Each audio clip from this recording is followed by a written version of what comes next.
Kto je virtuálny asistent alebo asistentka? Toto je jedna z najčastejších otázok, ktoré nám na webinároch kladiete a ja vám to tu teraz zodpoviem, aby ste vedeli, čo môžete pod týmto pojmom očakávať. Virtuálny asistent alebo asistentka je samostatný podnikateľ, ktorého zámerom je odbremeniť podnikateľa od práce, ktorú za neho môže vykonať. Vďaka tomu, že podnikateľovi vyčistí stôl od práce, ktorú už dávno mohol predelegovať ďalej, vytvorí mu priestor na to, aby sa mohol venovať tým aktivitám, ktoré mu prinášajú alebo tvoria zisk. A môže svoje podnikanie rozvíjať ďalej. Pretože, ako viete, nejednému podnikateľovi sa stane, že sa zaciklí v operatíve, nevie čo skôr, nemá priestor rozvíjať podnikanie ďalej a má chuť odovzdať živnostenský list. Vtedy prichádzame do hry my, virtuálni asistenti, virtuálne asistentky. Hovorím to takto v dvoch tvaroch, pretože sa nám čím ďalej deje, že nás kontaktujú muži, či toto je práca vyslovene pre ženy. Nie je. Len doteraz bolo fenoménom, že najmä ženy prejavovali o tento charakter práce záujem. Ale čo to vlastne je? Nie je to asistentská práca, ako ju možno poznáte. Je to práca vo virtuálnom priestore, to znamená, že prevažne pracujeme z domu a vykonávame úlohy, ktoré nám zadáva náš klient online. Teraz, že v akej oblasti? A toto je to super na tej práci. Virtuálny asistent alebo asistentka si môže zvoliť tú oblasť, ktorá je najpríjemnejšia, ktorú rada robí alebo rád robí a chce sa v tej oblasti rozvíjať ďalej.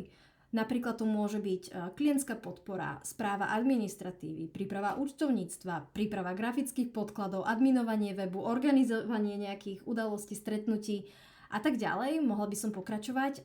Je to väčšinou taká tá delegovateľná práca, s ktorou vám môže práve virtuálny asistent alebo asistentka pomôcť. A nie je to taký ten konečný bod, že tuto to končí, pretože ja hovorím o virtuálnej asistencii ako o takej križovatke, kde keď človek príde, tak väčšinou už nechce robiť to, čo robil do tohto bodu a chcel by sa rozvíjať v niečom inom. Možno v rámci flexibilnejších pracovných podmienok, kde si môže sám nastavovať, koľko času denne bude pracovať, odkiaľ bude pracovať a pre koho bude pracovať a za akých podmienok. Toto všetko rozoberáme aj v našom kurze, ale naspäť, že čo to vlastne robia. Keď si virtuálny asistent na začiatku vyberie svojho klienta, tak možno ešte nevie, ktorá je tá oblasť, ktorá by ho najviac bavila. Ale časom možno príde na to, že sociálne siete sú presne to, čo by chcel robiť a začne ich síce spravovať iba ako asistent, teda že dostáva informácie, čo má postovať, približne ako, s akými atribútmi, v akej frekvencii. Ale časom, ak sa v tejto oblasti vypracuje a dovzdelá sa, tak sa môže stať expertom na sociálne siete.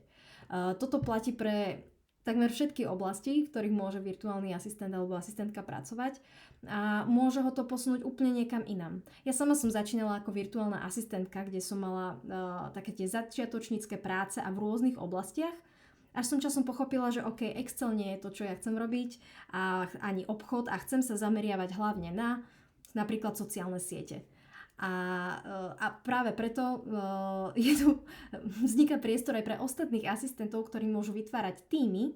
Napríklad ja môžem vniesť moje vedomosti zo sociálnych sietí, ďalší virtuálny asistent môže vniesť vedomosti z grafiky a môže takto vzniknúť taký ten tím, ktorý spravuje ten klient, ktorý virtuálnu asistenciu potrebuje a fantasticky sa dokážu doplniť svojimi darmi a vedomosťami a zručnosťami v oblastiach, ktoré oni poznajú.